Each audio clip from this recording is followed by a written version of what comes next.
en arroz, en calabaza chigua y en mango. Ha liderado y colaborado en proyectos favorecidos en la convocatoria Financiamiento para la Investigación de Mujeres Científicas, emitida por el Consejo Mexiquense de Ciencia y Tecnología, COMECIT, durante los años 2021 y 2022. Es un resumen muy sintético de lo que es la doctora Arely. Así es que el día de hoy tenemos el gusto de que nos presente el tema Red de Valor, un enfoque participativo al analizar las cadenas agroalimentarias. Doctora, muchas gracias por aceptar compartir sus experiencias y estamos seguros que los que estamos y vamos a escuchar su ponencia, pues nos va a dejar una bonita experiencia y vamos a aprender acerca de las redes de valor. Adelante, doctora Arely. Gracias, doctor Ponciano. Muchas gracias por la invitación a usted y al doctor Eliseo para involucrarme en esta plática, en este diálogo. Y pues bueno, pues vamos a comenzar dado los tiempos. Bueno, pues les voy a platicar un poco sobre red de valor, un enfoque participativo al analizar las cadenas agroalimentarias. Y pues bueno, vamos a comenzar. ¿Qué vamos a abordar en esta sesión, en esta plática, en este diálogo? Vamos a ver un poco el contexto nacional, la red de valor. Dentro de esta, pues, dos conceptos, un concepto importante que es la competencia, las dimensiones de análisis, algunos aspectos de la red de valor y red de valor, algunos ejemplos. Por supuesto que, bueno, es bastante material, creo que me excedí, pero bueno, vamos a ver qué tal. Contexto nacional. Aquí en el contexto nacional, pues va a ser muy interesante ver, primero, la agroindustria. ¿Qué es la agroindustria? Pues es el hecho de que tenemos esa actividad económica que va a comprender desde la producción, la industrialización y la comercialización de los productos, tanto agropecuarios, forestales y otros recursos naturales. Y bueno, esto, ¿qué es lo interesante de esto? Que en este sector implica el agregar valor a esos productos de la industria agropecuaria, la silvicultura y la pesca. Y agregar este valor, ¿qué va a hacer? Nos va a facilitar que para estos productos estén disponibles en otra época, en otra estación del año. Entonces, sobre todo en estos productos que son altamente perecederos. Bueno, esto es una parte de lo que sería y de la importancia de este valor agregado en esta agroindustria. Ahora, dentro del contexto nacional, ustedes pueden ver aquí algunos granos de superficie cosechada en México, y podemos ver desde los granos básicos, podemos ver algunos granos que necesitan algún proceso para utilizarse y algunos agroindustriales, ¿no? Entonces podremos ver el maíz, el frijol, y que bueno, estos prácticamente los cosechamos y van al bote para el nixtamal o a la olla para los frijoles, y el trigo, pues bueno, tiene que tener un proceso de molienda, pues para poder utilizar la harina, y la cebada grano, pues no, pues para esa bebida refrescante, ¿no? Y el arroz, pues bueno, también un proceso de beneficiado para poder obtener ese arroz que nosotros vamos a consumir. Entonces, ustedes pueden observar que todas las tasas medias anuales de crecimiento son negativas, incluso a nivel nacional. Y aquí tenemos pues simplemente del 2018 al 2024. Entonces, pues bueno, ¿qué estará pasando? Bueno, no sabemos, pero esas son las cifras, lo que nos está dando el CIAP, ¿no? Y pues, bueno, pues hay que observar pues algunas imágenes sobre estos productos. Dentro de lo que es la balanza de productos agropecuarios y agroindustriales de México, igual para el mismo periodo que hemos venido observando 2018-2024, pues ustedes pueden ver aquí las exportaciones agropecuarias y de productos agroindustriales, y podemos observar incluso aquí también está las importaciones, ¿no? Bueno, pues a lo mejor sí hay un 10%, una diferencia de 15% o incluso menos, ¿no? Pero dentro de estos rubros al interior podemos ver que hay exportación de productos agroindustriales, alimentos, bebidas y tabaco, que va casi de la mano, un poquito ligeramente abajo de las importaciones agropecuarias, también de productos agroindustriales, alimentos, bebidas y tabaco. Pero donde es muy notable este cambio es, por ejemplo, en la exportación de productos textiles y de cuero, y con la importación de productos textiles y del cuero. Entonces podemos ver que la importación realmente hay una gran diferencia con la exportación. ¿Qué estará pasando? Pues no lo sabemos, pero eso es lo que nos marcan las estadísticas, ¿no? Y bueno, aquí podemos ver entonces la dinámica de las exportaciones e importaciones de los productos igual para este mismo periodo, y aquí se puede ver cómo se van despegando las exportaciones de las importaciones. También aquí, pues, abarcando todo lo que son productos agroindustriales, alimentos, bebidas y tabaco. Bueno, yendo dentro de este contexto nacional, pues vamos a la información que nos da la Encuesta Nacional Agropecuaria. Y aquí tenemos la ENA 2014, 2017, 2019. Vemos aquí que han destacado algunos, ¿no? Algunas respuestas, como altos costos de insumos y servicios, dificultad para la comercialización debido a precios bajos, o dificultades para exportar por un mejor precio en el mercado local, o incluso dificultades para exportar debido a estrictos requerimientos técnicos y fitosanitarios. Esto es lo que nos ha dicho la Encuesta Nacional Agropecuaria en su versión 2014, 2017 y 2019. Sin embargo, en la 2022, donde se entrevistaron o se encontraron 4.629.000 unidades de producción agropecuaria activas, y bueno, de estas el 77%, 78% declaró que habían tenido alguna problemática. ¿Y cuáles eran las que aquí sobresalían? Pues bueno, de acuerdo al Censo Agropecuario 2022, pues nos dice que altos costos de insumos y servicios con un 88% de respuestas en baja de precios o disminución de ventas a causa de la pandemia COVID-19. Bueno, aquí alcanzó a registrar algo de lo de COVID, de esta disrupción. Y bueno, pérdida de fertilidad del suelo, un 29% de respuestas tuvieron todos esto, inseguridad 22.8%, escasez de mano de obra, edad avanzada o enfermo y dificultad para la comercialización. Como que aquí empezamos a lo mejor en estos tres últimos a ver qué está pasando con esas exportaciones, con esa disminución de superficie sembrada y por ende de superficie cosechada. Podría ser, no lo sabemos. Y bueno, dentro del contexto nacional, para el Censo Económico 2019, en el 2019, pues, el 99.94% de los establecimientos entrevistados reportaron que habían tenido alguna situación, ¿sí? Como falta de crédito o baja demanda de sus bienes y servicios con un 11.34%, o baja calidad de materias primas, o altos costos de materias primas o insumos y mercancías comercializadas. Y ustedes pueden ver incluso aquí lo que estábamos analizando en la balanza comercial: industria alimentaria, industria de las bebidas y del tabaco, y curtido y acabado de cuero y piel. Bueno, pues entonces ahí está, ¿no? Pero ya para el 2024, ¿qué es lo que nos reportan los registros? Nos registran, aquí habría que ver también esta parte, ¿no? O sea, tiene un 20.22%, aquí están englobadas otra problemática. Entonces ahí pues no vamos a saber qué fue lo que pasó, pero sin embargo, bueno, ya después de quitar estos, tenemos altos costos de materias primas con un 12.59%, la inseguridad pública con un 12.17% de respuestas, baja demanda de sus bienes o servicios. Entonces aquí hay una baja demanda.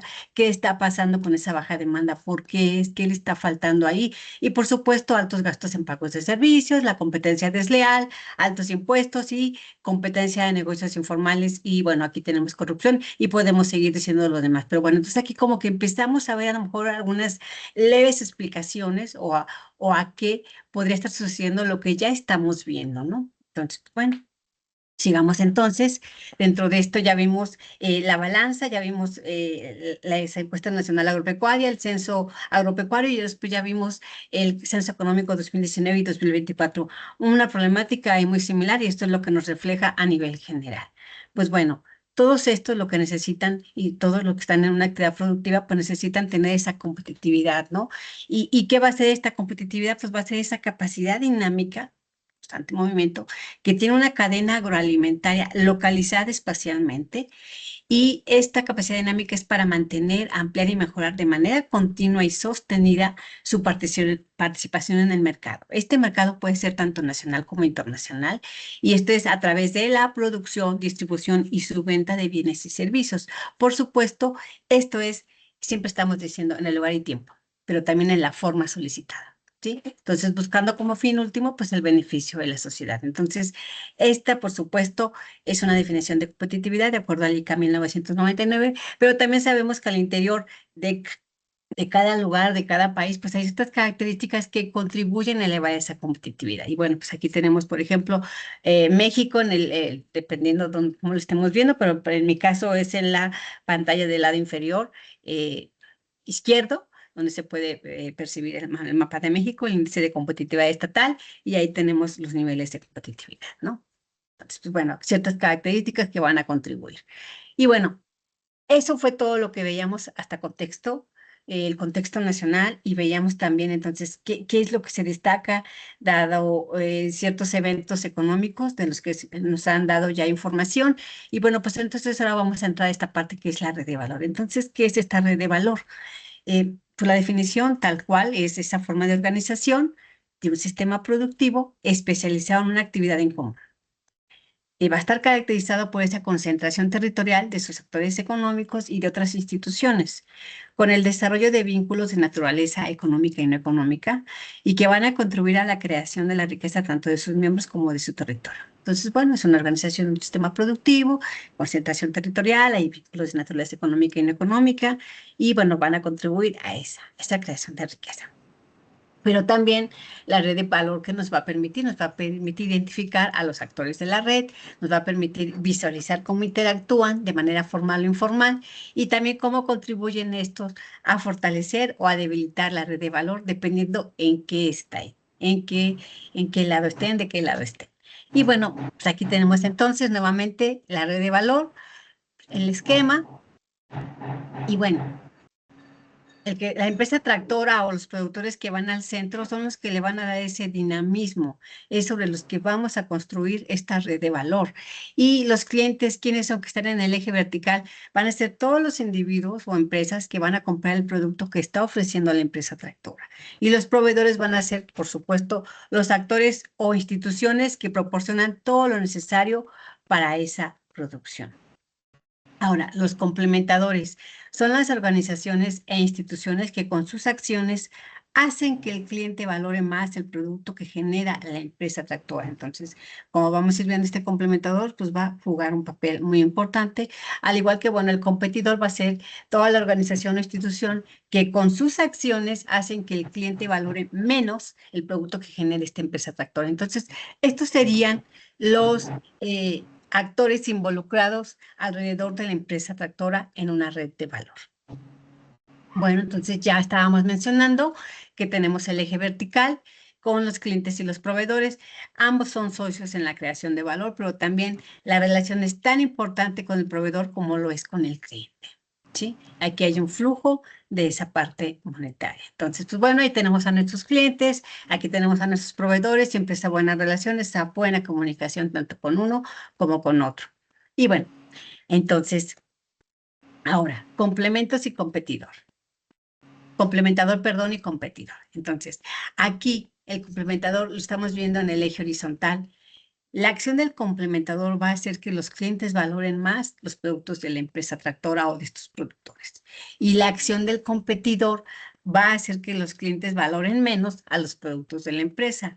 Entonces aquí, pues bueno, podemos ver algunos productos. Podemos ver a los complementadores trabajando en equipo, tratando de encontrar qué es lo que necesitamos hacer, qué movimientos tenemos que hacer, ¿sí? Para entonces hacer que ese cliente valore más este producto. Y sin embargo, podemos ver a los competidores, si ustedes quieren, bueno, pues aquí incluso hasta por la época, ¿no? Tenemos productos realmente muy representativos de lo que puede ser la competencia como Coca y Pepsi y Sprite 7, ¿no? Aquí tenemos un Maserati y un Corvette, me parece, y aquí tenemos, por ejemplo, para el que tenga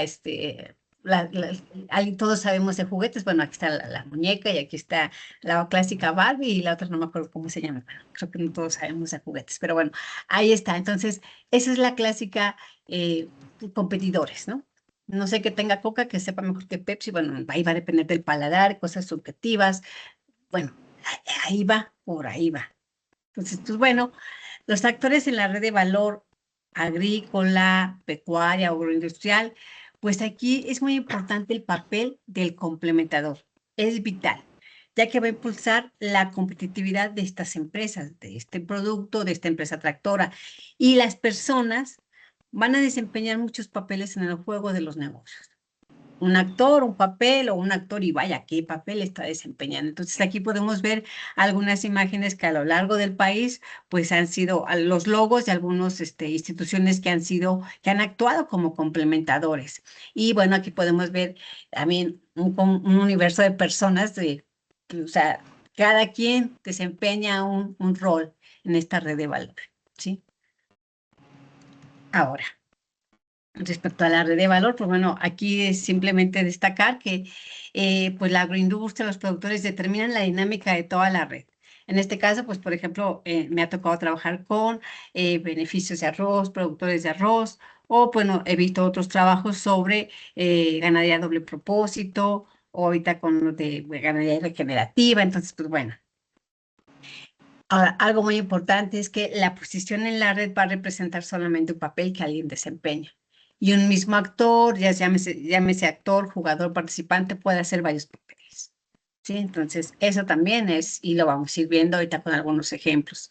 Y bueno, aquí los complementadores, pues algo aquí importante es que el complemento de un producto es otro producto o servicio que hace que éste sea más atractivo. Y los competidores son todas las empresas que operan en el mismo giro, que producen bienes similares en cuanto a sistemas de producción, manufactura o ingeniería. Y bueno, los clientes y proveedores hacen posible los negocios, lo que yo les decía en ese eje vertical. Y entonces estos pueden ser intermedios o finales. Entonces, estos son algunos aspectos básicos de la red de valor. Ahora vamos a pasar a lo que sería la competencia. Y aquí ustedes pueden observar unas imágenes de, por ejemplo, el mercado de Jamaica del lado izquierdo y después del lado derecho, algún mercado de artesanías, creo, no recuerdo ahorita, mentiría si digo que es tal lugar. Y bueno, en la competencia, un actor puede ser competidor, pero también puede ser complementador en la red de valor. Y aquí algo muy importante, algunos ejemplos son las centrales de abasto, como les mostraba, el mercado de flores de Jamaica, los artesanos de algún pueblo mágico donde estén, en las calles donde están, las cocinas económicas en los mercados, incluso cuando vamos a comprar zapatos, pues están todas las zapaterías ahí dispuestas, o vamos a ir a comprar una chamarra y están todas las tiendas de chamarras por ahí dispuestas, entre otros ejemplos, ¿no?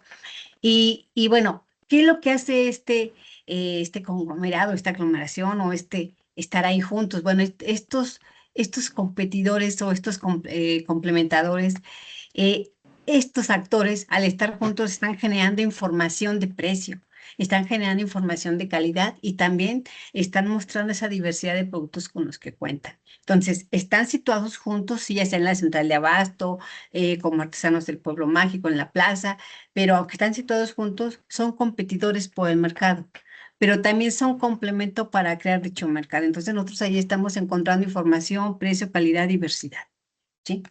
Ahora, ustedes pueden ver aquí en la parte inferior, pues sí está el mercado de artesanías, creo que es el de Guanajuato, capital. Bueno, algunos ejemplos, a lo mejor que pueden esclarecer mucho más esto, es US Rice de Estados Unidos, bueno, como el nombre lo dice, o también la Federación de Exportadores de Carne de Res, también de Estados Unidos. Entre todos estos, son comercios, empresas, cooperan para aportar recursos y crear mercados vía la promoción, aunque después compiten para repartirse el mercado. Entonces, algo también aquí importante es que hay casos en el que este tipo el efecto del agrupamiento también ayuda a crear un mercado más para los proveedores. Entonces, pues bueno, ahí están, por ejemplo, los del arroz o los de la carne de res de Estados Unidos, y entonces, bueno, los proveedores también dicen, ok, mira, aquí podemos encontrar nuestros clientes también. Entonces, pues bueno, esta es parte de lo que nos puede ofrecer esta parte de la competencia. Entonces, eres competidor, pero también es complementario, pero además también puede ser un mercado para ti. Entonces, bueno, aquí están los logos de estas dos instituciones u organizaciones. Algo también aquí importante es que, bueno, ¿qué es el valor? Y ya como mencionábamos hace un rato, ¿no? Pero bueno, el valor va a ser esa estimación que hacen las personas de la capacidad de un bien o servicio para satisfacer sus necesidades o deseos. Entonces, la competencia que se genera como una red de valor también tiene como fin lograr que un cliente estime que el producto o servicio que se le brinda va a satisfacer sus necesidades sobre todos los demás, ¿sí? Pero además también, entre mayor sea la estimación derivada de la satisfacción, mayor va a ser el valor agregado percibido del bien y del servicio que se está ahí mostrando, y también, por supuesto, va a ser la competitividad de esa empresa o de esa organización que ofrezca dicho bien o servicio. Entonces, pues bueno, ahí vamos avanzando con esta parte. Y ahí podemos ver entonces cliente-empresa y todo lo demás. Este trabajo en equipo a final de cuentas, aunque seas competidor, aunque seas complementador. Ahora, ¿cuáles son las dimensiones de análisis, al menos que yo podría decir respecto a esta red de valor? Respecto a la parte cualitativa, bueno, pues aquí podríamos estar viendo cómo afectan las preferencias del cliente la decisión de producir determinado bien, o también podría ser cuáles son los costos, la calidad y otras dimensiones de la empresa, ¿no? Para esa parte de la posición competitiva, o cuán amplia, idónea y confiable es la base de proveedores. Y esto pues tiene que ver mucho con la calidad y, por supuesto, en qué medida se cuenta con los apoyos o servicios complementarios en organización económica, gremial, de investigación, todo ese soporte complementario que puede tener nuestra red de valor que estemos en ese momento analizando. Y bueno, aquí nada por mostrar algo, esta es una dimensión cualitativa. Ojo, esto es para 2011-2014 que se realizó esta investigación. En ese tiempo, pues los principales productores de arroz en México, pues era Campeche, Veracruz, Colima, Morelos y Tabasco. Después, en ese tiempo también incrementaron su superficie algunos estados como Chiapas, Guerrero y Tamaulipas. Algunos ya no figuran, por supuesto, ahorita. Y bueno, aquí estamos viendo la preferencia del consumo de tipo de arroz. Ustedes pueden ver que en los tonos azul o morado o no sé qué color lo pueda ver cada quien, hay un arroz grueso y largo, que es el arroz del estado de Morelos, con denominación de origen desde 2012, y tenemos el que está un poco café, matizado, arroz corto y grueso, que es el milagro filipino, y el arroz delgado y largo, que es todo lo que se consume en toda la parte blanca del país. Y bueno, con información del ENIC para el 2006-2012, pues el 19%, al menos en los hogares de lo que se dedicaba a alimentos, pues se dedicó a cereales. Entonces, para la dimensión cuantitativa, ¿qué podemos ver? Bueno, pues aquí van a ser todas las herramientas tradicionales del análisis de valor económico, desde estructura de costos e ingresos, que esas son básicas en todo análisis, los márgenes de comercialización, por supuesto, la relación beneficio-costo, que es también la que hemos observado muchas veces, y el índice de ventaja competitiva revelada aditiva, entre otros índices que ya están para medir estas ventajas competitivas. Entonces, algunos otros índices, pues es el índice de apertura comercial, el índice de autosuficiencia alimentaria, efectos de la superficie de alimentos en la producción, costos de producción, algún otro cálculo, otra medida que nos pueda dar este análisis económico, pues también, por supuesto. Y bueno, ahora pasando a lo que serían los aspectos de la red de valor. Ustedes veían el título y era algo así como enfoque participativo al analizar las cadenas agroalimentarias. Bueno, la investigación participativa tiene la ventaja de incorporar activamente a los agricultores, a los ganaderos, en la definición, priorización y solución de sus problemas, ¿sí? Y estos aportan sus conocimientos sobre los complejos sistemas productivos y otros, ¿no? Como en el ámbito político, del ámbito social, entre otros, y en los cuales está inmerso, en los cuales se está desenvolviendo esta situación que nosotros vamos a analizar. Por supuesto, todo esto va a enriquecer la investigación y la va a hacer pertinente, y además va a asegurar que los resultados van a ser apropiados para una parte importante de los productores que están involucrados, ¿sí? Entonces, pues bueno, esto sería parte de esto que a mí me gusta destacar, de esto que sería la red de valor. Entonces, el análisis a través de la red de valor permite visualizar a los actores y el papel que desempeñan en ella. También nos da ese acercamiento y ese diálogo con los actores, nos lo permite. Y también pues podemos ver si hay vínculos que existen, ya sea cuáles son de naturaleza económica o no económica, pero estos van a ser muy importantes para esa dinámica también de la red de valor. Entonces, aquí pues por supuesto, algo muy importante, crucial es que también Gracias. okay. Okay. Se aborda la tendencia del producto en el mercado pues, nacional y mundial, o dependiendo del mercado objetivo al que nosotros vamos. Y también, por supuesto, todo esto nos permite en conjunto evaluar esa competitividad del producto y trabajar, por supuesto, en esa estrategia de posicionamiento en el mercado de interés. Entonces, esto es lo que nos permite a final de cuentas, pero muy importante para esto, pues es este acercamiento y diálogo con los actores. Ahora, algunas recomendaciones para la red de valores, que hay que ubicar los otros actores relevantes que estén involucrados y por tanto bien informados de esta dinámica que hay en la problemática de la red de valor, de la dinámica y problemática de la red de valor. Y a estos actores, pues por supuesto, les decimos, ok, danos una lista de actores que podamos entrevistar, a qué personas debemos entrevistar para conocer más sobre lo que está pasando, quién está informado sobre esto, quién está inmerso. Y bueno, aquí por supuesto la cantidad de actores a entrevistar pues la va a definir el propio investigador en función de la valoración de suficiencia en el entendimiento de esta problemática de la red. Entonces, pues aquí, aparte de esa valoración de suficiencia, pues aquí es muy importante y crucial poner atención, ¿no? Porque a veces hay cosas que te dicen y esas cosas que te dicen, pues bueno. Bueno, sí, Por favor, ¿podrían cerrar su micro? Muchas gracias. Gracias. ¿Ya van a ir? Van con nosotros en el curso. Sí, sí, qué bueno. Maestro Rafael, por favor, puede cerrar su micrófono. Gracias. Adelante, doctora, por favor. Muchas gracias. Y bueno, entonces, algo que nos puede pasar en la red de valor y que a veces suele pasar es que puede ser que lleguemos y entrevistemos a alguien que no es relevante para la dinámica de la red de valor, ni para la red de valor o para lo que es la red de valor. Pero también puede ser que nosotros lleguemos con esta persona, con este actor que ya nos dio en el listado, y entonces a nosotros estar preguntando, pues la persona se dé cuenta que nosotros ni siquiera conocemos del tema, ¿no? Que no tenemos ni idea, ¿sí? Entonces, pues puede decir, no, pues saben que yo la verdad es que, pues no, negarse a la entrevista, ¿sí?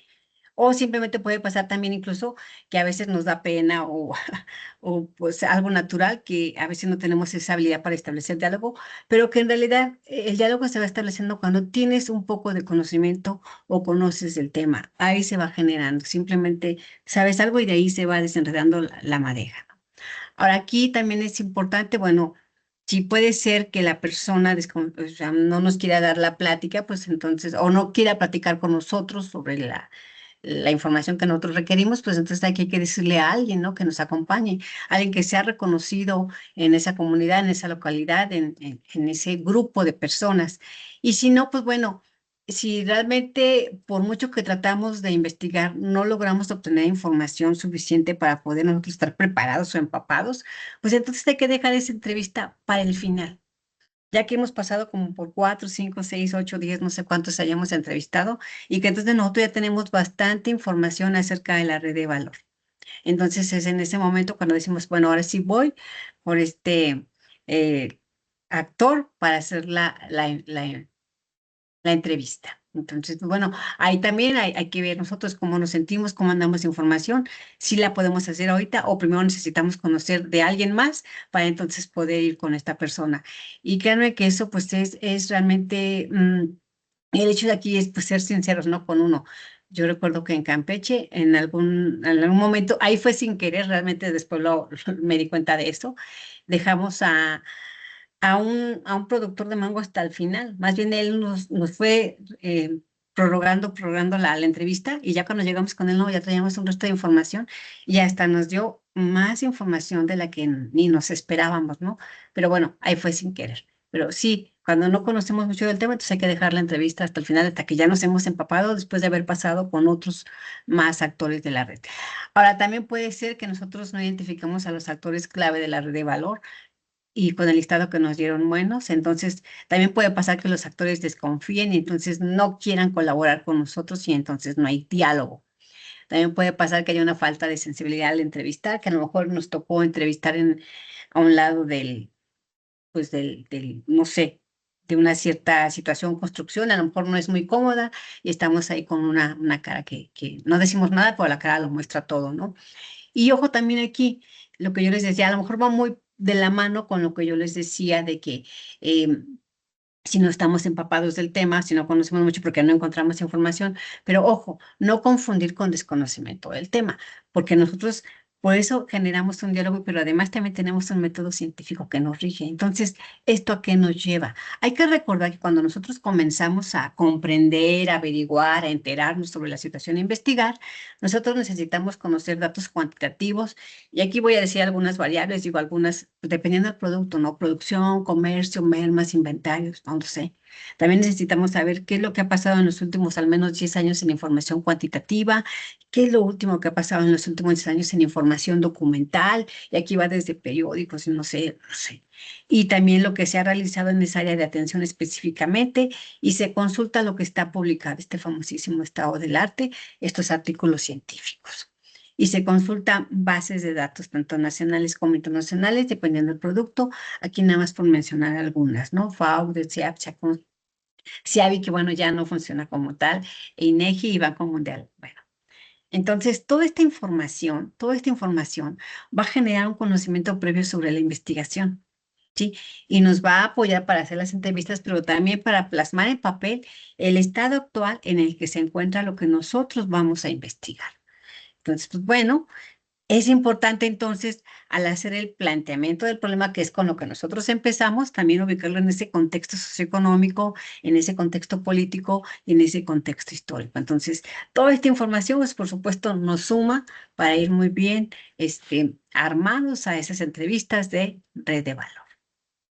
Ahora, algunos ejemplos con red de valor. Y nuevamente, pues aquí ustedes pueden ver la estructura y algunas investigaciones realizadas con red de valor.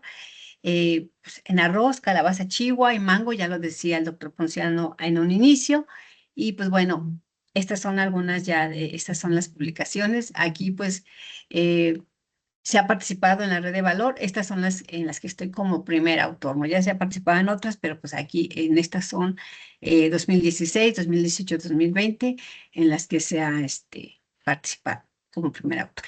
Entonces, pues bueno, vamos a comenzar con la de arroz y voy a dar un pequeño contexto, bueno, un contexto nacional, algunos resultados y las conclusiones. Y bueno, en el caso del arroz voy a mostrar una red de valor.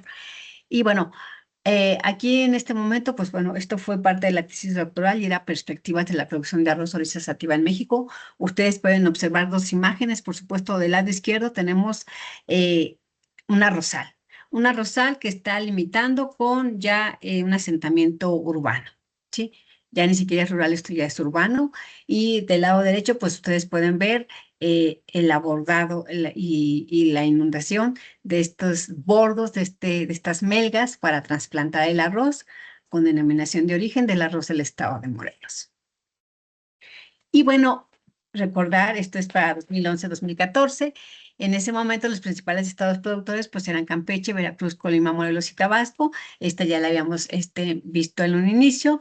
Y en ese momento también los estados que habían incrementado su producción, pues tenemos a Michoacán, Nayarit, Jalisco, Chiapas, Guerrero y Tamaulipas. Y aquí tenemos las preferencias de consumo por tipo de arroz. En ese momento el objetivo era analizar la competitividad de la red de valor arroz en México, a través de tres objetivos específicos, quiere evaluar la competitividad del arroz en México ante Estados Unidos como principal socio comercial, analizar la red de valor arroz en Campeche, Michoacán y Morelos y proponer estrategias de gestión en la red de valor arroz en Campeche, Michoacán y Morelos.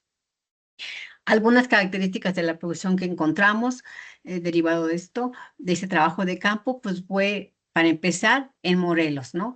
Desde 1 hectárea hasta 15 hectáreas por productor para arroz.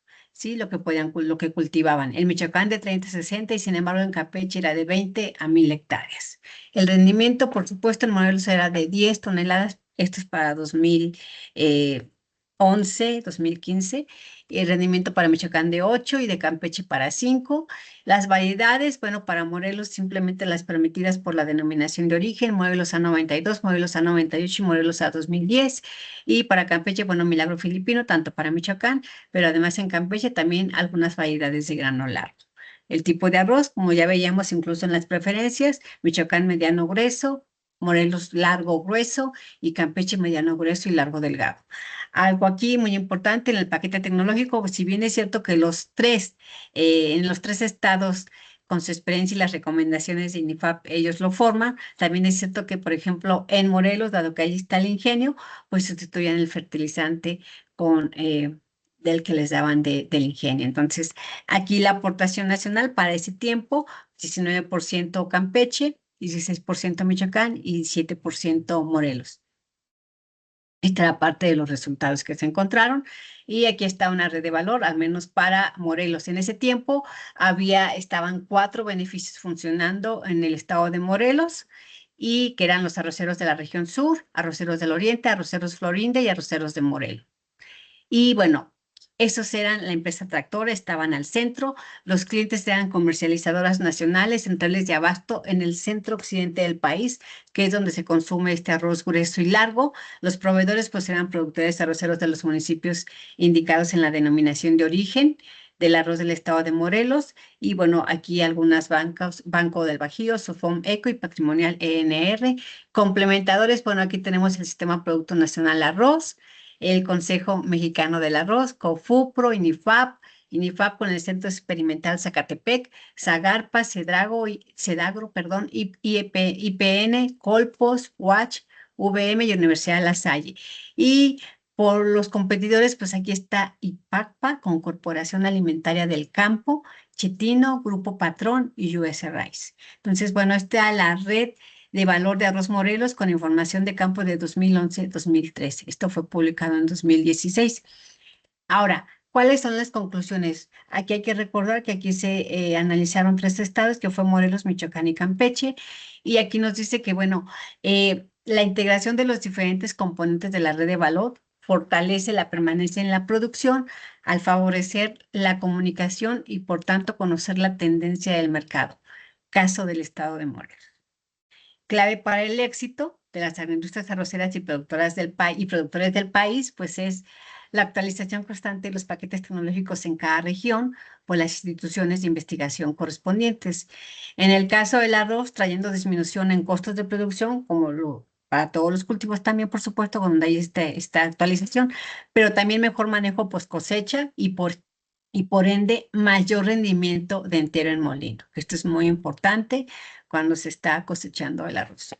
Ahora, conclusiones ya a nivel estado. Campeche tiene en este momento, claro, recuerden que esto es para 2011-2015, Campeche, pues bueno, se dice, tiene potencial arrocero por las extensas sabanas y recurso hídrico. Sin embargo, la falta de infraestructura física para el traslado y uso del agua de los ríos de la zona ha obstaculizado el incremento en la superficie cultivada y producción. Michoacán presenta condiciones de acceso al financiamiento, insumos, asesoría técnica, no obstante están supeditados al arroz grueso o delgado que pida la empresa Corporación Alimentaria del Campo. Sin embargo, ellos cuentan con una tradición arrocera y culinaria con el arroz grueso y que les ha otorgado diferenciación en el mercado regional. Morelos, el arroz tiene opción para seguir prosperando, ya que reconocida su calidad a través de la denominación de origen, arroz del estado de Morelos, ahora se puede ir tras nuevas diferenciaciones como la indicación geográfica protegida. Sin embargo, bueno, también aquí esto fue muy importante, el trabajo realizado por Corporación Alimentaria del Campo demuestra la necesidad de establecer un acercamiento de agroindustria productora arrocero, ya que así se obtiene un arroz palay que satisface a los molinos por sus rendimientos en enteros y el productor sale beneficiado al tener certeza de la compra de su cosecha y por ende un pago en forma. Esto era lo que se obtenía de información respecto al arroz para estos 3 estados y aquí Corporación Alimentaria del Campo jugó un papel muy importante. Ahora vamos con calabaza chihuahua y este es producto de la estancia postdoctoral que se realizó en 2016 en el campus Campeche del Colegio de Posgraduados. Y bueno, aquí está ya la publicación como tal fue análisis de la red de valor calabaza chihuahua en Campeche, México, y aquí está pues tal cual, así como la tienen los productores, ya después de que le hacen su pequeño tratamiento y secado.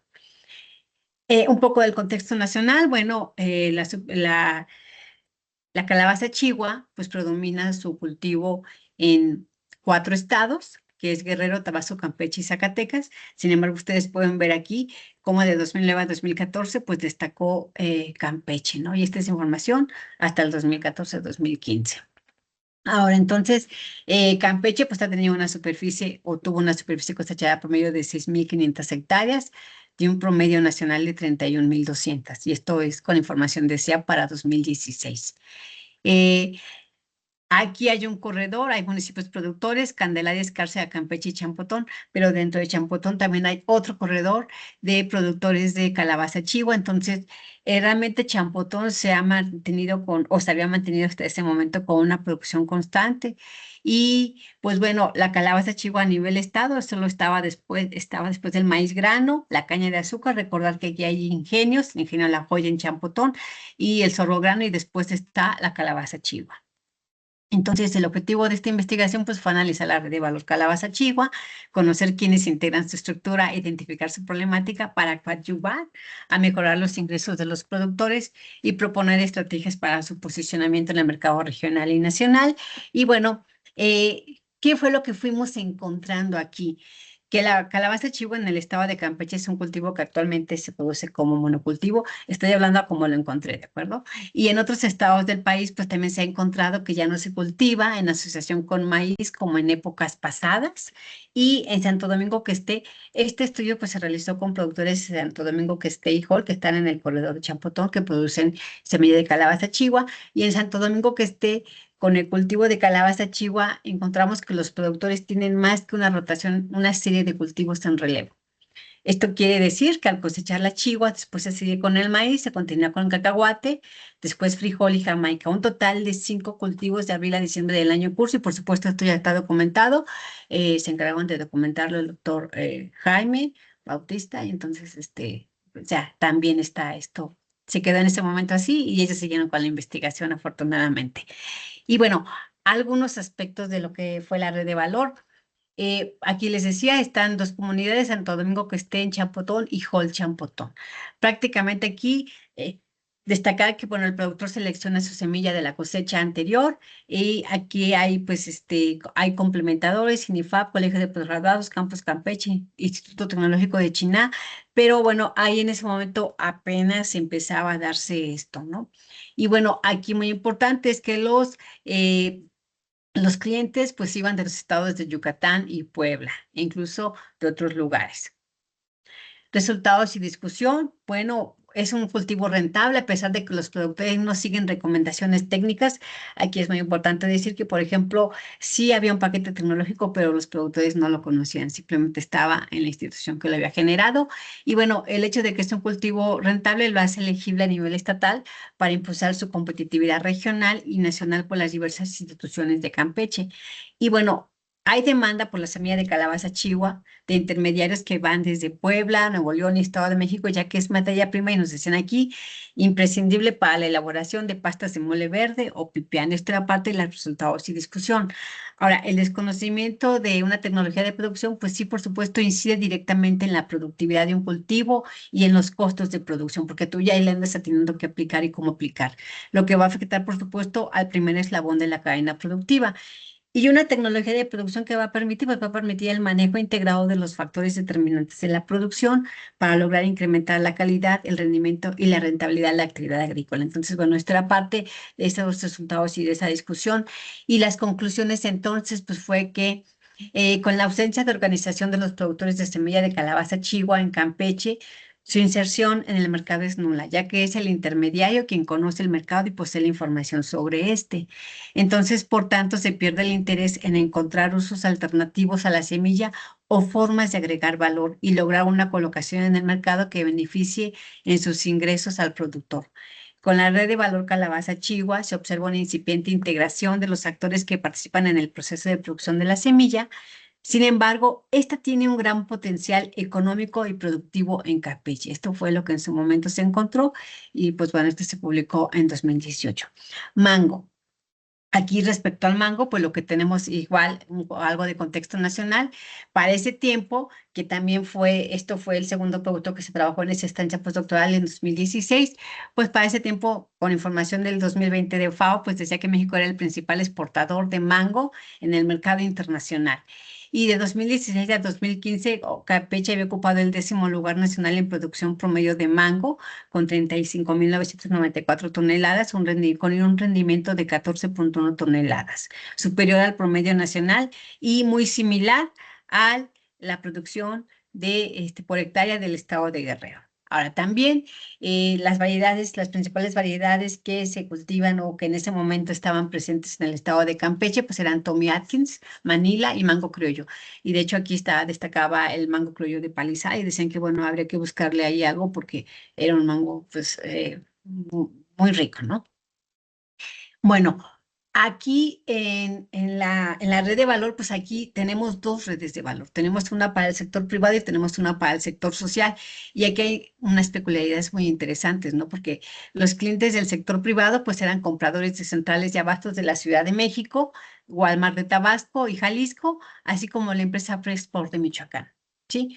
Y los proveedores, bueno, aquí la asesoría incluso de estos productores de mango del sector privado, pues provenían de Estados Unidos, Brasil y Colombia, y las plantas de mango incluso venían de viveros de estados de Guerrero, Chiapas, Sinaloa, Michoacán, pero incluso algunas provenían también de Estados Unidos, del estado de Florida.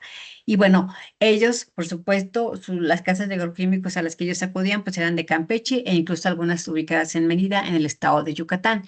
Bueno, sus competidores principales de estos del sector privado, pues eran productores de mango de Sinaloa, ¿sí? Michoacán, Guerrero, Veracruz y Chiapas. Y sus complementadores, bueno, aquí para todos, FUPROCAMP, INIFAP, Colpus Campus Campeche, Zagarpa Estatal, CESABECAM, Instituto Tecnológico de China, y aquí empacadoras de mango de exportación, que les daban ciertos requerimientos, requisitos para mejorar toda esta parte de el mango en el mercado.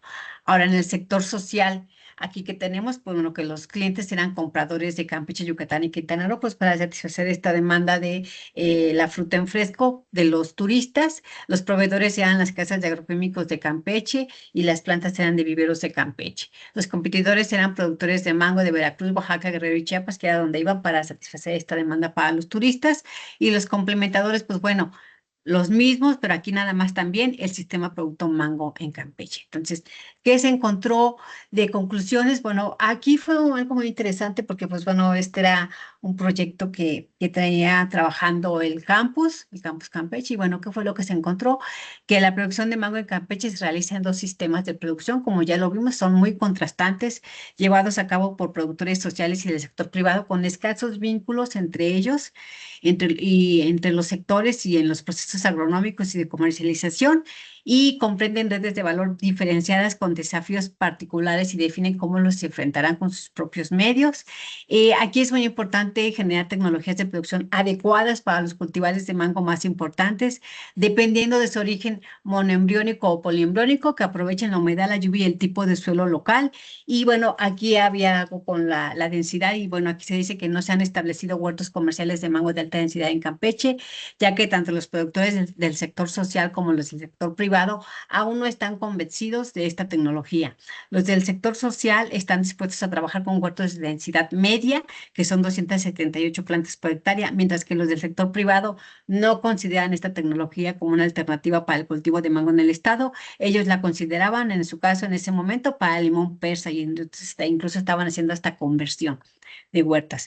Y bueno, es necesario evaluar las tecnologías de producción disponibles en los cultivares de mango, tomiachis, manila y criollo, así como estimar, bueno, faltó esta parte, por supuesto, los costos de producción y los márgenes de rentabilidad de este cultivo en diferentes densidades de crecimiento en los huertos de los productores. Entonces, esto a lo que se llegaba. Realmente aquí de la red de valor mango no les di mucha información, pero bueno, esta fue parte de la información que se ocupó para realizar esta presentación. Y pues muchas gracias por su atención, por haber estado aquí. Bueno, bueno, fueron 50 minutos, pues muchas gracias. Dejo de compartir.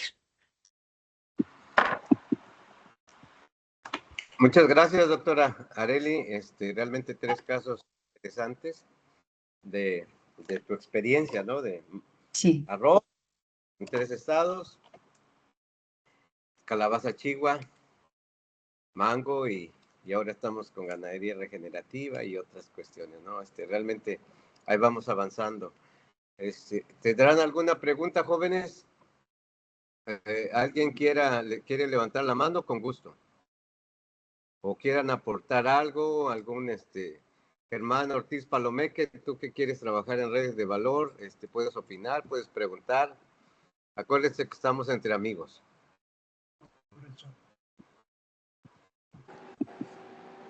Yo puedo hacer un comentario. ¿Sí me escuchan? Sí. Adelante, Germán. Sí, en el caso de la panela, sí tiene características un tanto distintas a lo que acontece en los casos que mostró la doctora.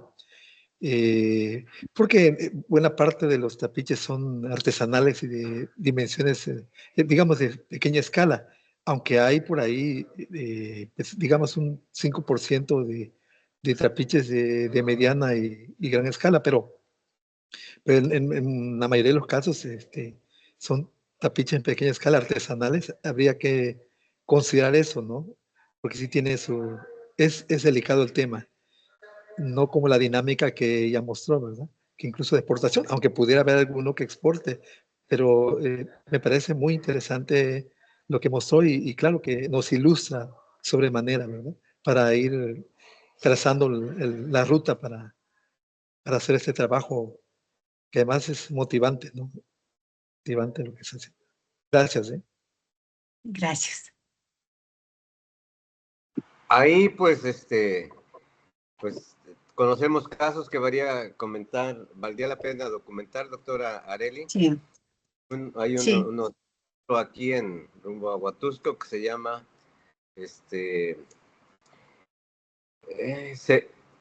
tuvimos una estudiante que se llama Esmeralda, endulzantes Esmeralda. Entonces Esmeralda es de una familia que, pues igual como dice aquí Palomeque, que producía de esa manera su panela. Posteriormente tuvo un detalle, se le quemaron todas su sitio donde hacía la panela, y ellos dijeron, bueno, pues por amor al arte y para honrar a sus abuelos, bisabuelos y demás, vamos a potenciar la producción de panela. O sea, lo detectaron el detalle de ese, digamos, algunos dirían, ¿cómo dirían? Esa pérdida, ¿cómo diríamos? Un evento desafortunado fue una gran oportunidad. Algo desafortunado. Lo aprovecharon como una oportunidad, dijeron, vamos a rediseñar nuestro sistema de producción y se vieron exportando. Entonces diseñaron su plan de negocios, que eso es lo otro también que habría que ver. Habría que agregar, digamos, no termina la red nada más ahí, ahí siguen otras cuestiones que podemos utilizar. Diseñaron su plan de negocios, su red de valor, y ahora están exportando a Guatemala, me parece, sus productos. Entonces, casos sí hay, es cuestión nada más de que nos pongamos a investigar, nos movamos, salgamos del campus y ahí están los ejemplos. Y esos son los ejemplos que ilustran, que nos inspiran y que decimos que sí es posible lograr a veces lo que es imposible. Entonces, se llama Endulzantes Esmeralda. Invitada cordialmente, doctora Areli, para que hagamos esa red de valor y mostremos, pues, desde atrás cómo es que, digamos, ellos lograron esto que Germán dice, que para exportar no es posible o algo así, ¿no? Entonces, es algo que, invitada, doctora, para que vayamos a conocerla, y también Germán. Claro, claro que sí, doctor, yo acepto la invitación. Nunca me he negado. Sí, claro, yo también. En el Gracias. No, muchas gracias. yo no logro.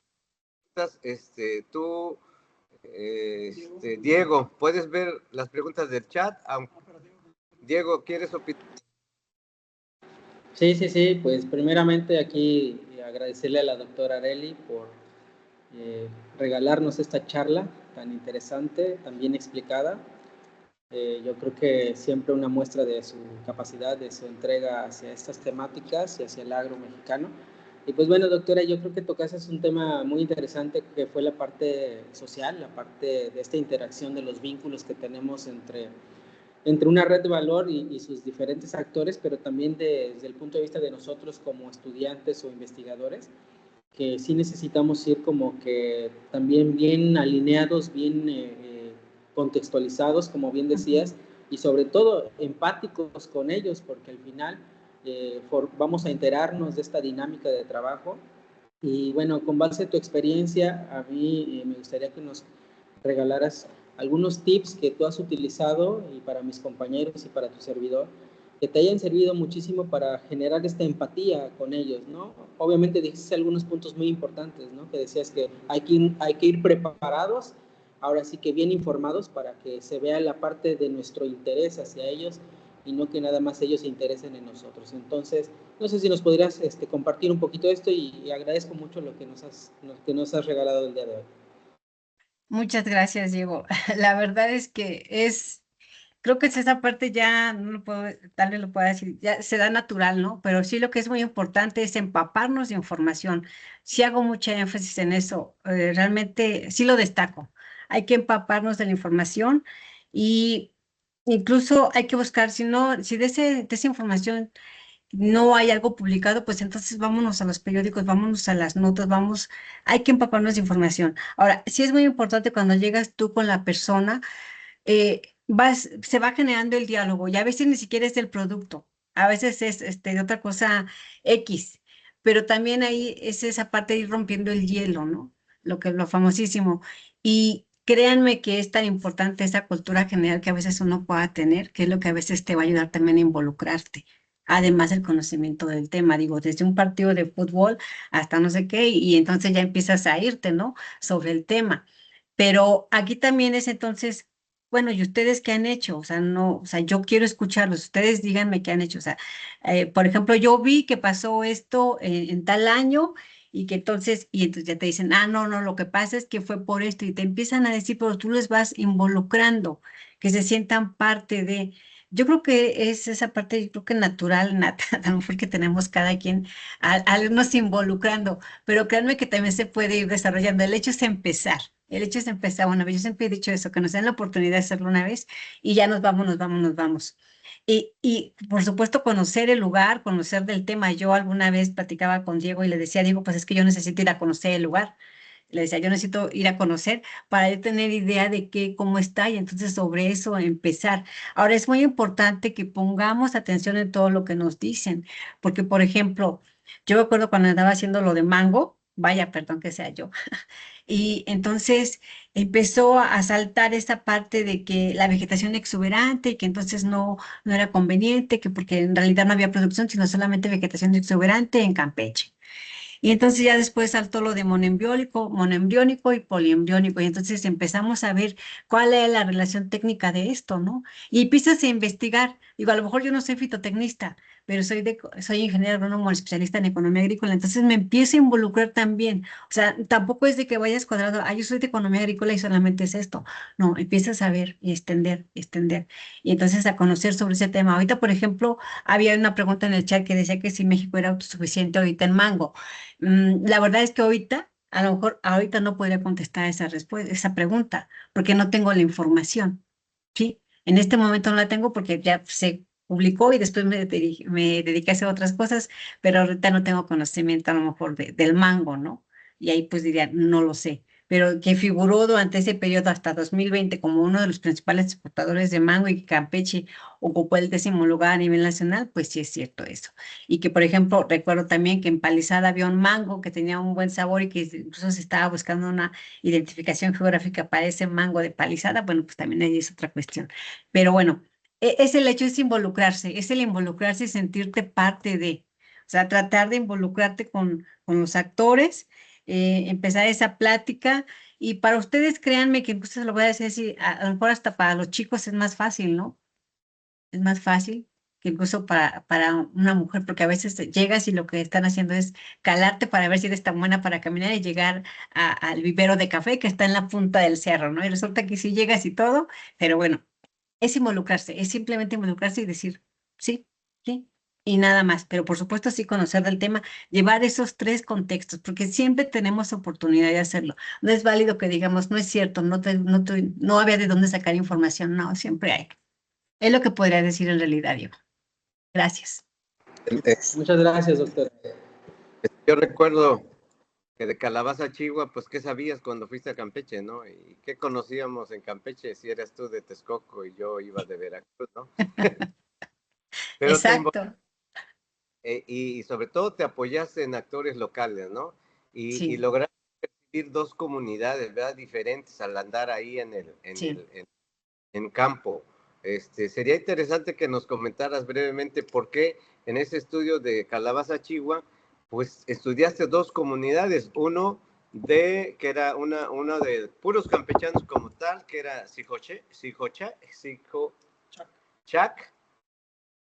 y el otro era Santo Domingo Este, que era una comunidad de guatemaltecos, que vinieron huyendo de la guerra y pues agradecieron que México les brindara un espacio, que los adoptara y pues como en agradecimiento a vivir, pues eran bien diferentes, ¿no? Me gustaría que viviste tú ahí, porque creo que eso es importante también. En un mismo territorio, yo creo que estaba separado por 20 kilómetros, algo así, dos comunidades bien diferentes. ¿Qué es lo que te llevó a detectar esas diferencias? ¿O cómo es que finalmente decidiste compararlos y hacer los estudios de digamos, ingresos, egresos y demás? Pues cuando se genera el proyecto para empezar, como usted bien lo indica, doctor Ponciano, pues ni idea, ¿no? No conocíamos el estado, bueno, habíamos ido alguna vez, pero no conocíamos así de cerca a Champotón. Entonces llegamos y vamos a decir, bueno, vamos a analizar, vamos a ver dónde se cultiva aquí calabaza chiva, ¿no? Pues hace algunos años yo había estado por allá, en el 96, y había visto que había em, localidades con personas de origen guatemalteco, con refugiados guatemaltecos.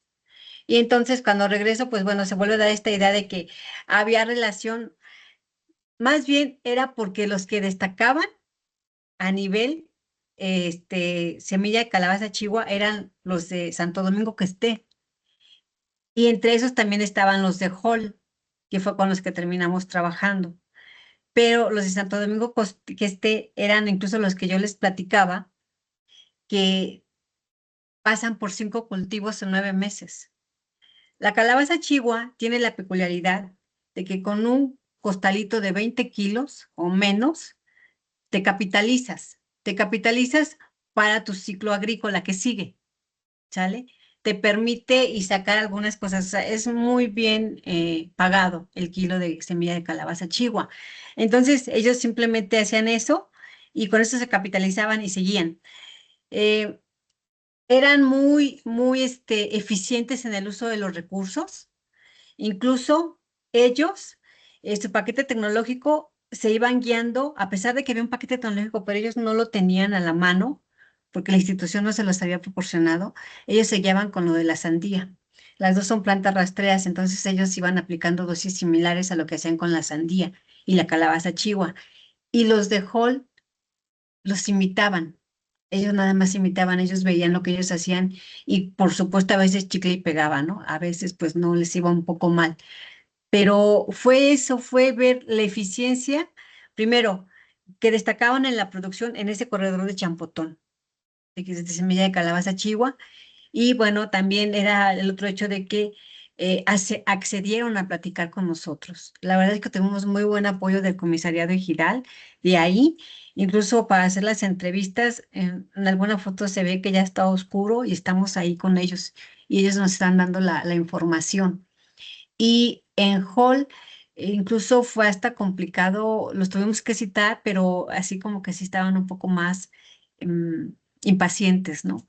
Y en el otro lugar pues no fue muy diferente. Sí, a lo mejor es esa parte de agradecimiento interno y a lo mejor también de ellos, de decir, bueno, ya estamos en este lugar, podemos aprovechar mejor todo lo que nos están brindando, todos los apoyos que nos están brindando y por supuesto también en ese momento, recuerdo que después les fueron ya retirando los apoyos, pero pues ellos realmente, Santo Domingo Este era como una ciudad en chiquito, tenían todo. Tú podías encontrar una ferretería súper surtida, y era una comunidad chiquita, pero parecía una ciudad en chiquito, ¿no? En mini. Entonces, sí hacían uno suficiente los recursos. Por ejemplo, cuando ellos necesitaban recurso económico para cultivar, eh, ellos iban a lo mejor con algún banco y ya, ¿no? Se animaban esa tasa de interés o a Fondo Campeche. Pero los de Hall, por ejemplo, ellos incluso se iban a Compartamos Banco, ¿no? Que les cobraba más y todo eso, pero no iban a otros lugares. O sea, siempre los otros buscaban más. Incluso, pues en su iglesia tienen una pintura que destaca por lo que representa. O sea, es una combinación de todo, ¿no? Y del hecho de, pues, de vivir, supongo. Pero pues fue muy curioso porque simplemente fueron los que destacaron en la producción de Calabaza, Chihuahua, y después nos enteramos, pues una es de origen guatemalteco y otra de origen mexicano, pues perfecto, vámonos. Y no pensamos que íbamos a encontrar tantas diferencias. Y bueno, fue grandioso, por supuesto, para la investigación, pero sí, a final de cuentas, pues es como que, ¿cómo es que nosotros no estamos igual, ¿no? En ese sentido. Pues creo que es una lección de vida. Ellos valoraban el vivir y por lo tanto dicen por ahí vivían cada día como si fuera el último. En cambio, cuando a veces uno está en el confort, pues como que está, diría Facundo Cabral, dice, no estás deprimido, estás distraído.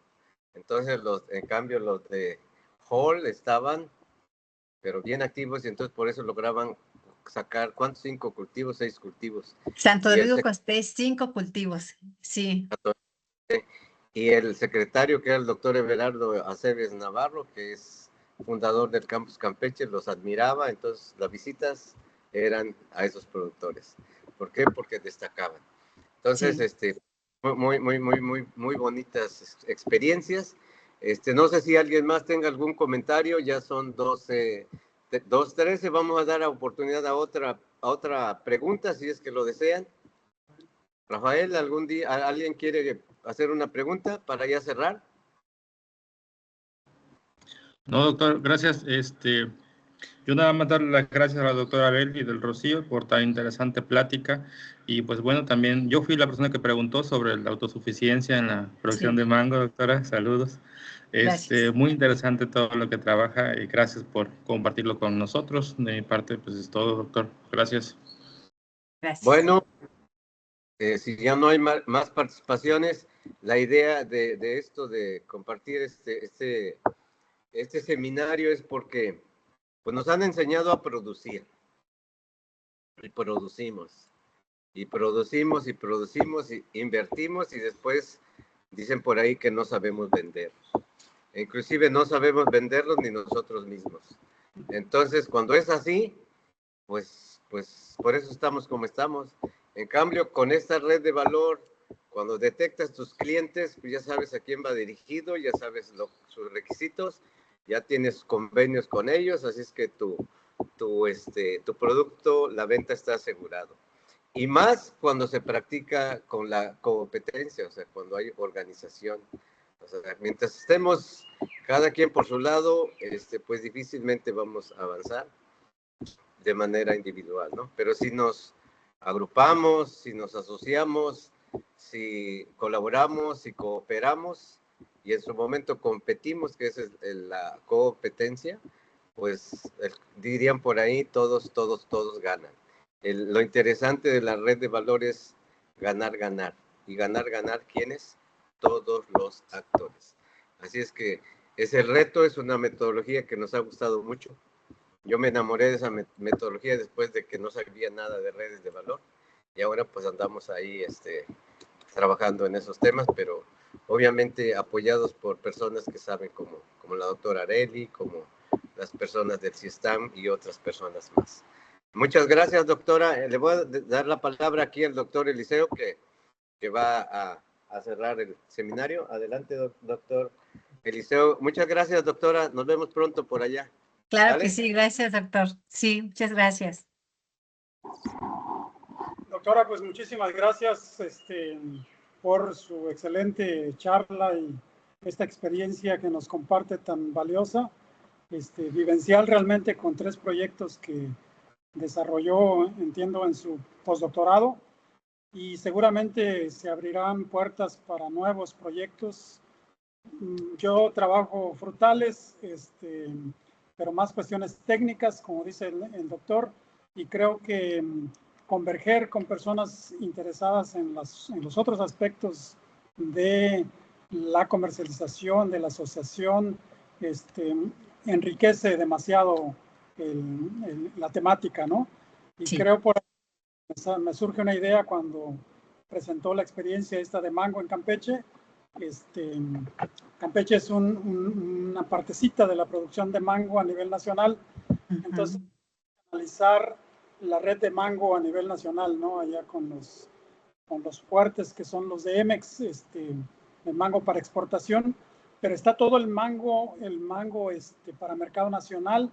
Sí. Y luego, si clasificamos los cultivares élite, los intermedios y luego los criollos, como ese que comentaba ahí de Campeche con potencial, pues hay una riqueza de germoplasma muy interesante que se está aprovechando de diferente forma en diferentes estados y localidades, y que un análisis así de red de valor le daría una importancia a cada una de esas dimensiones.